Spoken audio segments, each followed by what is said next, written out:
Good day. Okay, so welcome to another lesson on something to do with primary flight training. You're either an instructor or a primary flight training student, and you want to understand your Cessna performance charts a little bit better.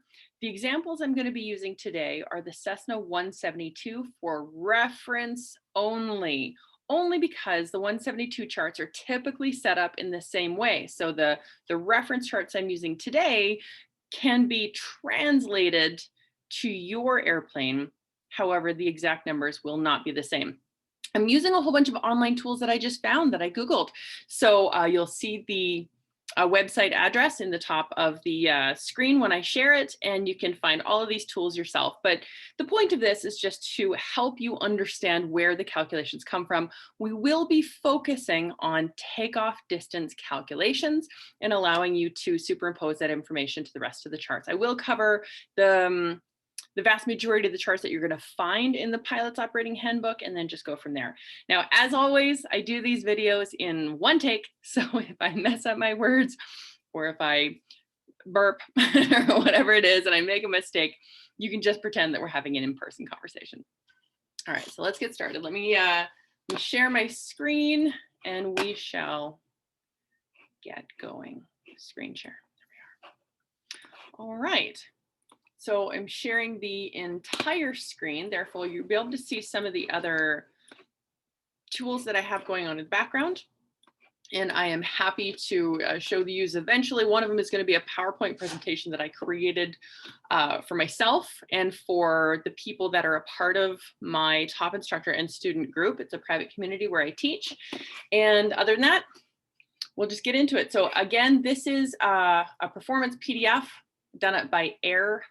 You can Google it and find them yourselves. As always, of course, none of this is Canada approved. It's not ICAO approved. It's not FAA approved. It's just for reference, just to learn how to use the charts. Now, charts that you're going to find most likely, and this is a PowerPoint presentation of my own that I created for my students. But if your pilot's operating handbook from the 78 Cessna Skyhawk model N looks like this, if you dive into that POH, there's an entire section called performance, all right? An entire section called performance.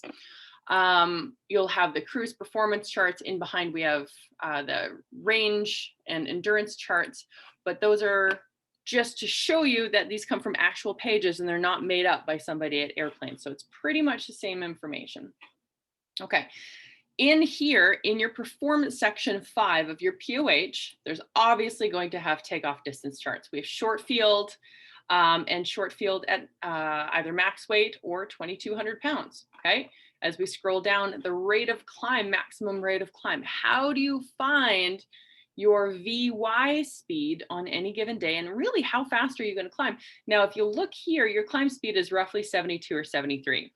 If you can hold 1 or 2 knots and be impressed, typically most pilots just hold 70 knots in their 172, but then this will give you as an idea of how fast you're going to be climbing.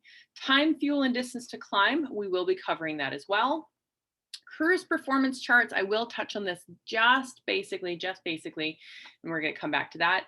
Landing distance charts in the short field, you'll notice that it's structured in a very similar way to takeoff distance. Therefore, we're only going to be focusing on takeoff distance, and you can superimpose the information to the landing distance charts.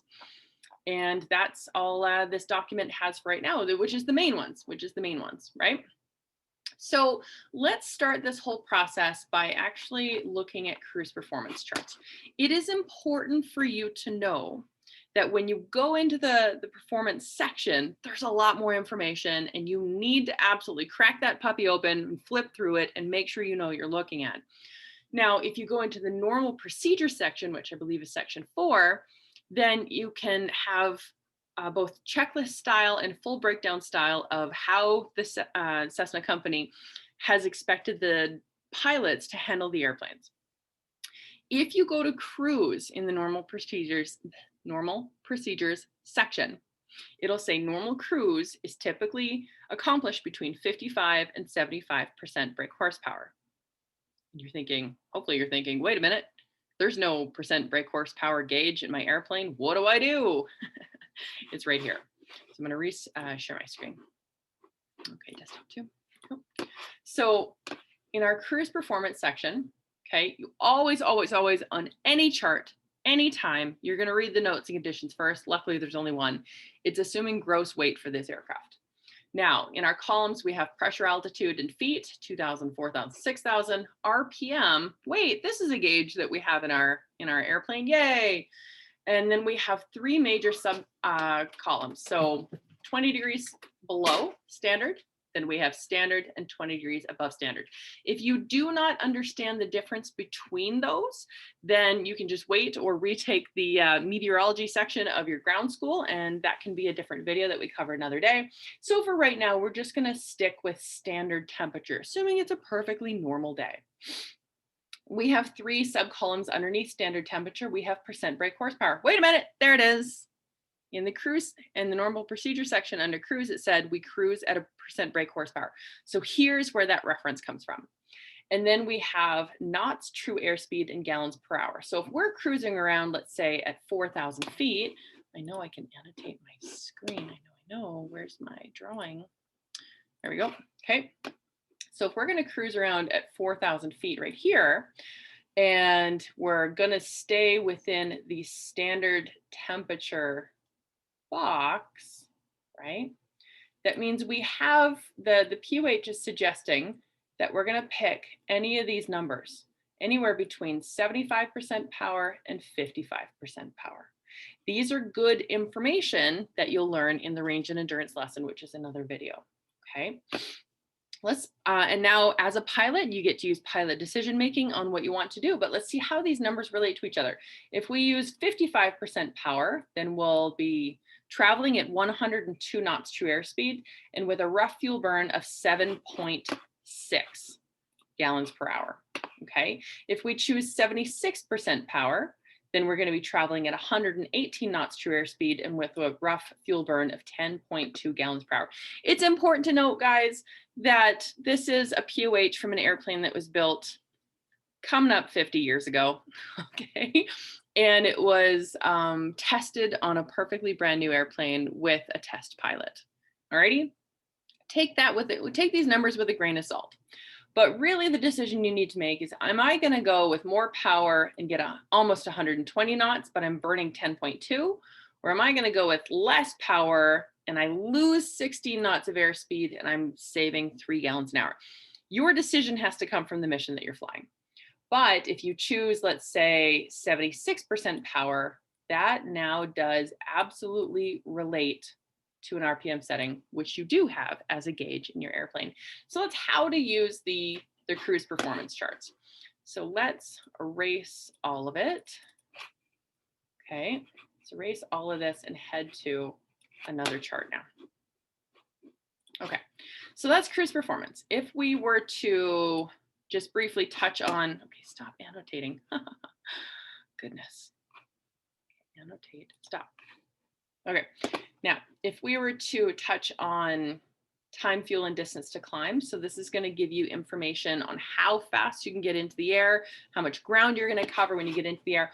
Always check out your notes and conditions first. Conditions here say flaps up, full throttle, and look at that standard temperature again. It's very important you understand what standard temperature is and how, in my opinion, standard temperature is lies. It's all lies. Anyway, of course, the notes we have here, add 1.4 gallons of fuel for engine start, taxi, takeoff allowance. So whatever numbers you calculate out of here for fuel, you're going to add 1.4 to any number you calculate. Total number that you calculate for fuel. Mixture leaned above 3,000 feet for maximum RPM. Obviously, that's just good airmanship and taking care of your engine. And increase time, fuel, and distance by 10% for each 10 degrees above standard temperature. So if it's hotter, you have to increase your numbers. You get less performance. You're getting, you need to use more fuel to climb. You need to use more time to climb. You need to use more distance to climb. You're not getting as good performance if the air is hotter. And the distances shown are based on zero end. So here we have the columns over here. It's assuming gross weight. If you are less than gross weight, you're going to climb better. You're going to climb faster. You're going to use less fuel. So they're going to give you the worst case scenario and go from there. Then we have the pressure altitude. This is pretty standard. Sea level 1,000, 2,000, 3,000, and I mean standard for a chart, right? Then we have a rough temperature. This is standard temperature at those altitudes. So if your temperature changes, that's a different calculation. It's all lies. There's no such thing as standard temperature on any given day. Okay, I mean standard atmosphere. There is such thing as standard temperature, but not necessarily standard atmosphere. All right, this is assuming that you have a climb speed of, it looks like, best rate in all cases. Yes, you are probably flying a different airplane at some point in your career where you're going to have different climbs. You're going to have not only best rate, you're going to have en route, and you're going to have a slow climb, and you're going to have the airplanes that can actually perform in those different functions. But for this one, we're just assuming that all of your climbs are at best rate. And it gives you the best rate from that chart that's up here. It gives you the best rate and what is assumed. Now, this is the big deal. This is from sea level, okay? If you're climbing from, let's say, sea level, if I can write this down, sea level to 4,000 feet. I'm terrible at writing with a mouse. Okay. If you're climbing from sea level to 4,000 feet, this is assuming you're climbing from sea level. So then we simply go to the 4,000 foot numbers and write them down. That's it. It's going to take us 7 minutes. We're going to burn 1.7 in the air and of course 1.4 on the ground. And it's going to take us 8 miles. That's really quite simple. But the confusion usually comes when we're not climbing from sea level. The confusion usually comes when, let's say, we're climbing from 2,000 feet. I am really terrible at writing with mouse. To, let's go with something a little bigger. So we're climbing from 2,000 feet to 6,000 feet, okay? That means that we need to take our 2,000 foot numbers, these ones right here, and then we also need to take our 6,000 foot numbers, right? And if this is the amount of time, fuel, and distance time it took to climb from sea level, notice 0, up to 2,000 feet, it took us 3 minutes. And this number is sea level to 6,000 feet. So all we're going to do is we're going to assume that these 3 minutes are now going to disappear. So we're going to take 11 minus 3. So time to climb to 6,000 feet is 8 minutes. Alrighty, if we do the same thing for these, we'd go 2.7 minus 8, and then of course 14 minus 4. So the distance to climb from 2,000 feet to 6,000 feet is going to be 10 minutes. All right, I hope that helps. All right, let's go clear on this one, and then we can scroll up to the main point of this entire lesson is the,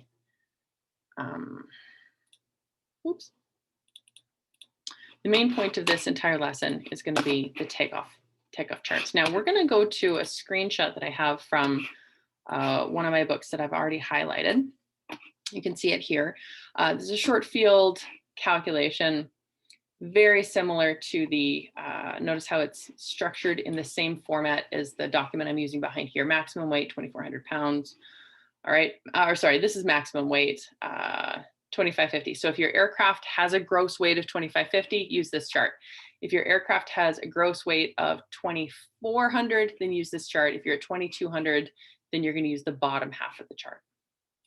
But let's just go with the pink one because I like it and I can see it.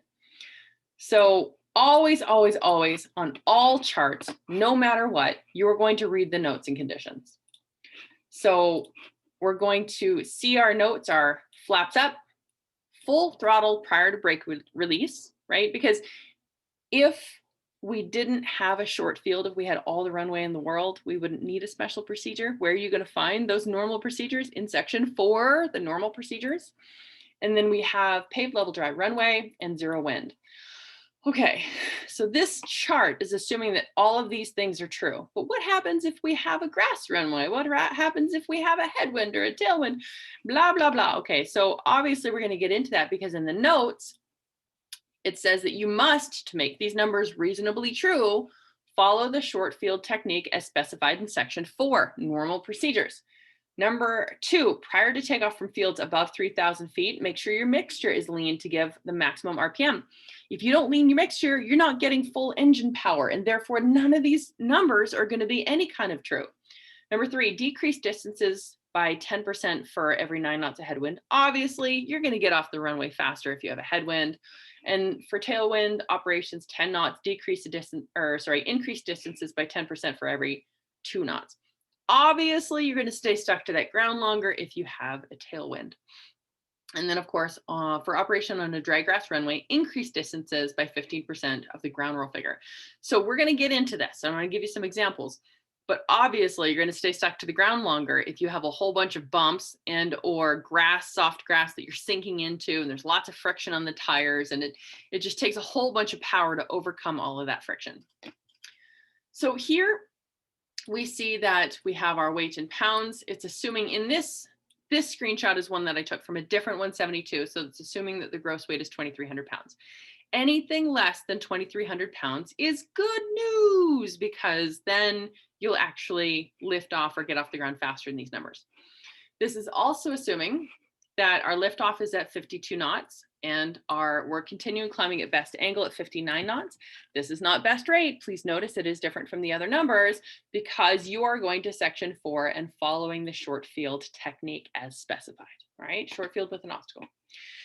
Pressure altitude, standard on most charts because your performance is going to change at different altitudes. This is the pressure altitude at the airport you are currently at. And maybe you're wondering, well, then what is density altitude? Because pressure altitude is in all these charts and there's no density altitude in here. When you get to a full meteorology section on your ground school, you'll understand that density altitude is pressure altitude corrected for temperature. All right, I'm not going to get into that description now, but we have pressure altitude and then we have corrections for temperature. So even though none of these Cessna charts are saying density altitude, you are actually calculating the density altitude. You just don't know that you're doing it. So density altitude, even though is the most important of all the altitudes in terms of performance, there's nothing in your books that says specifically density altitude, danger, Will Robinson, danger, Will Robinson. Okay, this is the density altitude because they are having you calculate it in a kind of a sneaky fashion. They're giving you pressure altitude and giving you corrections for temperature. All right, now in the pink column that I've listed out here, let's assume that our airport is at 3,000 feet. Let's assume that we're going to be using, let's say, 20 degrees Celsius. It's a 20 degrees Celsius day today on the ground. My airport is at 3,000 feet. And I want to see how long it's going to take me to get off the runway. So here we have, let's make sure I'm still annotating it. So here we have just following the column. If all of the notes and conditions are true, if everything in those columns is true, we're going to stay stuck to the ground for 1,100 feet and then take a total of 1970. I'm going to go through this next section really slowly because it's so important, even for experienced pilots, experienced instructors, to understand what's happening. Ground roll versus total to clear. Your ground roll, instructors do this if you want to for your students, please. Your ground roll, if this is our runway, right? This is our entire runway. Let's pretend that there's a tower or a crane. Most people love saying tree. Okay, let's pretend there's a tree and our runway ends roughly here or wherever it ends. Our ground roll is the amount of time. This is my terribly drawn airplane, but it's so cute. I'm just going to take forever to do it. Okay, and then here's the wings, and here's the horizontal stick. Okay, terribly drawn airplane. Your ground roll is the amount of time that you're going to stay stuck to that runway. And then it takes extra distance to climb over top of that tree. So the entire thing, ground roll plus all of the distance to clear that tree, that is your 1970. So that means that this section is 1,100 feet, just the amount of time you're stuck to the ground. This is 1,100 feet, but this is 1970 total, 1970. which means, I know it's pretty obvious by now. Hopefully I'm trying to explain it so it's just ridiculously obvious. That means that this entire section is 870. Okay, that means that entire section is 870. Now, what if we throw some factors in and make those conditions not true? What if we make it a grass runway instead of a paved level drive runway? Notice it doesn't take into account upslope or downslope. So those are just PDM, so pilot decision-making items that you have to address. But let's pretend it's a grass runway. For operation on a dry grass runway, we're going to increase distances by 15% of the ground roll figure. Right, so that means that this gets increased by 15%, obviously. But if we have 165 extra feet that we're going to stay stuck to the ground, which means that this is going to be an extra 150 or 65 feet, we're not getting off the ground until 1265, then our liftoff is going to be through that tree. It's not very good. Let's clear some of this mess. All right. The problem comes when trying to do this calculation. If this is our ground roll figure and it's now a dry grass runway, we have to take this 1100 and we have to increase it by 165 feet. But here's the kicker. This 165 feet, that's just 15% of your ground roll figure, needs to be applied to the whole thing. So the calculation is actually 1970 plus 165, right? So you're gonna, even though you're only taking 15% of the ground roll figure, you have to add it to the total because we're going to be increasing the total to clear by 165 feet. The dry grass runway is keeping us stuck longer, which means maybe you'll have to increase your landing, or sorry, your takeoff distance by an extra 165 feet. You got to back up and give yourself more room. Or just make sure that you have, what's 1970 plus 165, 2135? 2135, I think. Okay, so you need to make sure that that dry grass runway has at least 2,135 feet. If your runway, your grass runway has an actual 50-foot obstacle at the end of it and you've only got 2,200 feet of runway, really make some solid decisions on this one, please. Maybe wait for a day where you've got some significant headwind to make sure that you can clear that tree, because you are going to be wheels through the treetops. Assuming that you do the procedure perfectly, assuming that your engine is in perfect condition, assuming that there's no dents or bugs or skin friction that's going to increase your drag and reduce your lift on the airplane, right? So just use some pilot decision making here. Now, if we were to, now that's dry grass runway. If we were to decrease our distances by 10% of each 9 knots of headwind, that means you're gonna decrease all of it, right? Does headwind apply on the ground? Yes, headwind applies on the ground. Does headwind apply on the climb out? Yes, headwind applies on the climb out, absolutely. So if we have our 2135, because it's a dry grass runway and we use our perfect technique, but now there's 9 knots of headwind. We're going to decrease our total distance by 10%. So that's 213.5, so 214 feet. We're going to decrease all of our distances by 214 feet. So it's 2135 minus 213.5 or 214. Okay, equals, I think it comes back down to 19. Oh, I think that's 1977. I can't do that mental math. I'd have to, let's get the calculation going now. All right, 2130 minus 214. Okay, 1921, I was pretty close. 1921. So this is our new total to clear if we have a headwind, which means that that 2,200 foot runway is now you've got a significant buffer. You've got now a 300-foot almost buffer to clear that tree, and it would be a heck of a lot safer. Tailwind, oh hell no, right? The problem comes, most people have a lot of trouble on all of these calculations when it comes to understanding both headwind and dry grass runway, because they do the calculation in the wrong order. So let's start again. Let's pretend the top of this pink box is our entire runway. Let's pretend there's a tree at the end. That's a terribly drawn tree, okay? Our airplane is sitting here with the wheels and this is our airplane. Oh my goodness, Kimberly, it's terrible. Okay, so this is our airplane sitting on the back of the runway. And let's say that our, we have a 10-knot headwind, okay? We're on a dry grass runway. And you have to figure out, let's say we have 2,000 feet. So I'm not using the pink boxes now. We have 2,000 feet pressure altitude. So that's our pressure altitude of the airport. And we have a 0 degrees Celsius day. So these are all our notes and conditions.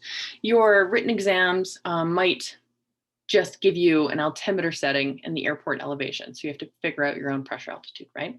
Your written questions might give you just the winds from the ATIS or METARs or even the TAFs and have you figure out, make sure it's magnetic and not true, and make sure that you know your crosswind components. You have to dive into the crosswind components chart. And they'll try to make the information as not as complex as possible, but as realistic as possible, because I'm giving you the pressure altitude when in real life you'll have to figure it out. I'm giving you the 10-knot headwind instead of giving you the winds off of, you know, the TAF and letting you figure out what your crosswind component is and what your headwind component is, okay? So I'm just making it easier for you right now when this can be a lot more realistic if you have to pull off your own information. So then we have 0 degrees Celsius and a 2,000 foot airport. So that means 2,000 foot is right here and 0 degrees Celsius is right here. It's a dry grass runway. And we have, let's go, just make it a little bit easier, 9 knots of headwind, okay? So what do you do first? Headwind applies to absolutely everything. Headwind applies to the ground roll, headwind applies to the total to clear. Therefore, I'd save headwind or tailwind calculations to the very end. I know that it's note number 3, so it seems like it comes first in the order of things to do, but it shouldn't come first in the order of things to do. It's just so much easier to apply it to everything at the end.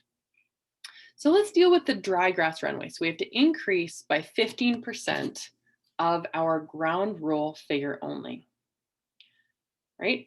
So our ground roll figure is 865. This is saying that the time that we are stuck to the ground before we lift off before that tree is going to be 865.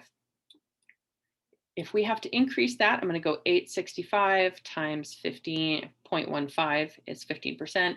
So we're increasing our ground roll figure by 129. I'm going to call that 130.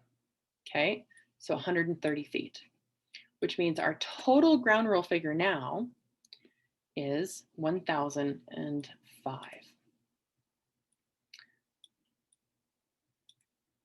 1,005 feet. We've increased by 30. So this is our ground roll. We're not going to add this ground roll to the total to clear. All we're going to do is add the extension to the total to clear. So our total to clear is 1555 plus 130. So this is our total to clear, 1555. We've increased our totals by 130 feet because we're going to be staying stuck to the ground for an extra 130 feet. That means plus 130, 1685. All right, so 1685 is now your total to clear with the dry grass runway. If we now factor in our headwind, we're going to decrease it by 10%. So we're going to decrease it by, 169. So 1685 minus 169 is 1516. 15, 16. My drawing on with my mouse is absolutely terrible. But the beauty of a video is that you can stop and rewind as much as you want. And I hope that that makes the takeoff distance a heck of a lot clearer on those calculations. My suggestion is to make it very, very easy, is save the headwind and or tailwind component until the very end. And therefore you can just deal with the extra ground roll, understanding that the ground roll will increase. But you're only going to add that increase of you're only going to add that increase of the 165 feet, the 135 feet, whatever it is, to the total to clear. You're not going to add the new ground roll to the total to clear. So I hope that clears things up. All right, let's get this off. So in this performance charts that you can see, you have to make sure reading your notes and conditions, obviously. And the title of the chart is a note and a condition. Use this chart if you're at 2550. Use this chart if you're at 2400. These numbers right here. Use this chart if you're at 2200. Alrighty. And then, oops, I guess I should get rid of that. Okay. Time, fuel, and distance to climb we've covered. Cruise performance we covered a little bit. Landing distance is the exact same format as takeoff distance. So read your notes and conditions, please. Flaps at 30. You're not going to get these numbers if you have flaps up. And then it should all make sense from there. So I hope that helps with performance calculations, and you can go through some of your own calculations, and it'll help with your written questions and your quizzes during your ground school and at work, I guess. So have a kick-ass day. Talk to you later.